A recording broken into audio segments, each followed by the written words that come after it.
Halo semuanya, selamat datang di channel David Andika, channel terbengkalai lainnya di mana kita akan belajar sambil berprokrastinasi. Ah, ini bener kan skripnya? Oh, salah, bukan. Oke, selamat datang di video pembelajaran saya tentang belajar sambil rebahan. Materi yang saya bahas kali ini adalah difusi dan osmosis. Apa itu mereka? Saya juga tidak tahu. Tunggu. Canda, jangan skip dulu. Oke, jadi begini. Pada dasarnya, difusi dan osmosis adalah proses transfer pasif yang tak menggunakan energi untuk berpergian dan memindahkan zat. Jadi begini, bayangkan mereka berdua itu seperti satu anak pintar di sekolah Anda yang lulus dengan nilai tertinggi.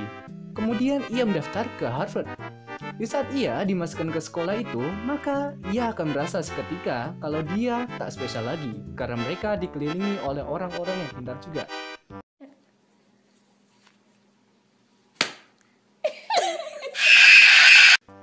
Hampir sama seperti proses difusi dan osmosis, keduanya adalah proses transportasi cairan yang mengandung zat berkonsentrasi tinggi, atau kata lainnya adalah kental, ke cairan yang encer, lalu antara memperkuatnya atau malah diperlemah.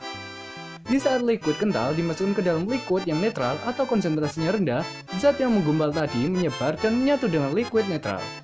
Hasilnya, warna, tekstur, dan rasa dari liquid tadi menjadi berubah sesuai volume liquid netral tentunya. Hei, masih fokus kan? Tenang, ini masih dasarnya saja. Hal yang rumit biarlah untuk kamu di masa depan. Agar lebih paham, biarkan saya jelaskan dengan bahasa yang pasti Anda akan pahami. Cinta kamu yang besar membuat hatinya yang hampa menjadi penuh akan kehangatan. Mimpi. Meskipun metode yang dilakukan sama, namun keduanya memiliki perbedaan.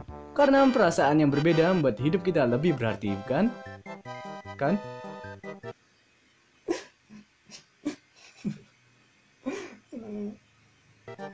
Mari kita buat simpel. Difusi adalah proses pembauran atau pencampuran, sementara osmosis adalah perpindahan cairan netral menuju ke cairan yang berkonsentrasi dan sebaliknya. Ingat, difusi adalah pencampuran, sementara osmosis adalah perpindahan. Bingung? Ya, saya juga. Tapi tenang saja, untuk pemahaman yang lebih dalam, saya akan tunjukkan bagaimana cara kerjanya. Jadi Anda tak perlu mempraktekannya. Tinggal kasih video ini ke gurunya. Namun masalah nanti, apabila guru Anda menanyakan kenapa satu kelas videonya sama, saya tak ikut tanggung jawab. Oke, untuk menunjukkan bagaimana cara kerjanya, saya mulai dari difusi. Dalam praktikum ini, saya menggunakan air dan sirup.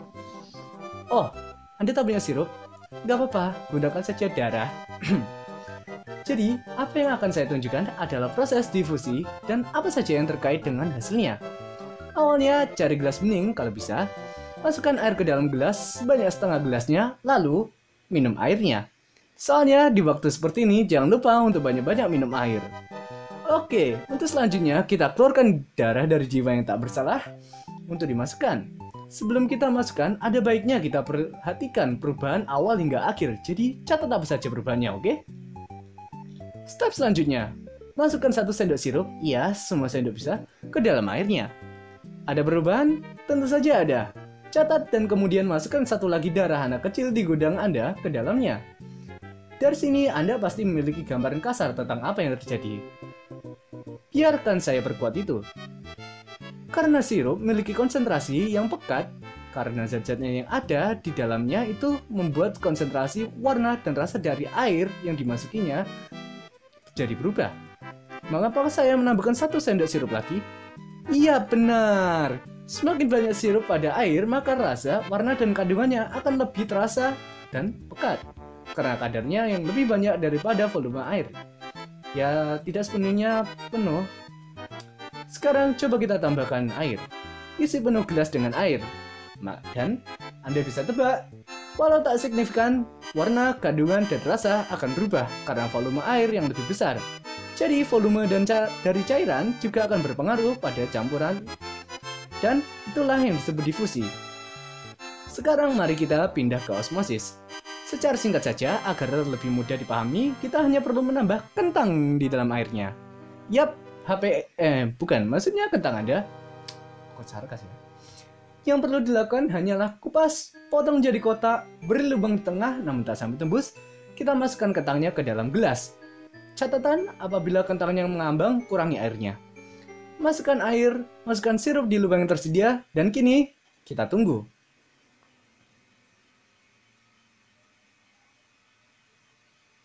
Ya, mungkin ini akan mengambil waktu yang lama.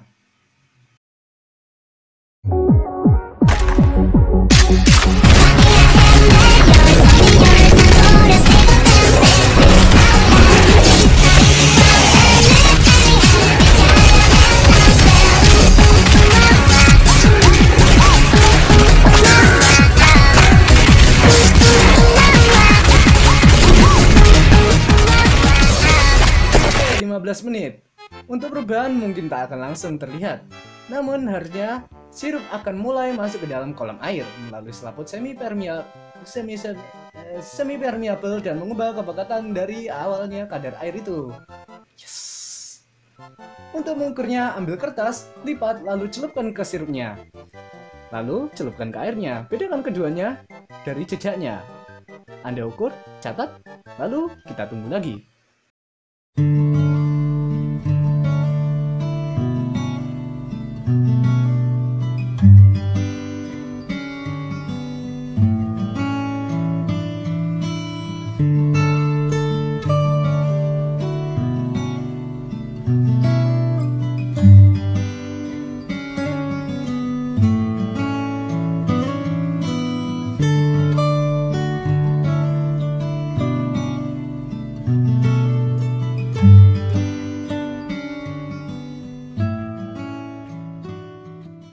Puluh menit dan kita cek dengan kertas lagi. Ukur airnya, ukur sirupnya, dan tunggu lagi.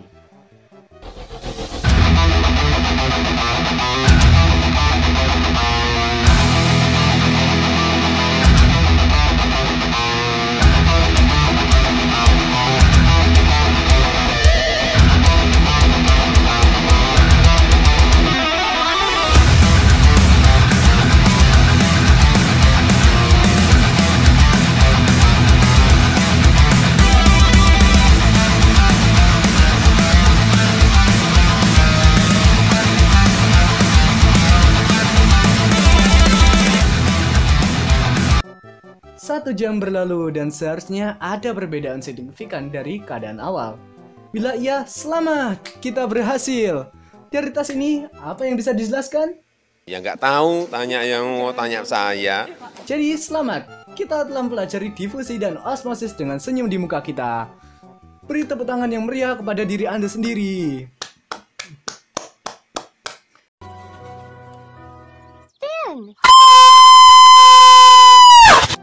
Dan pada akhirnya kita bisa mengambil kesimpulan bahwa 1.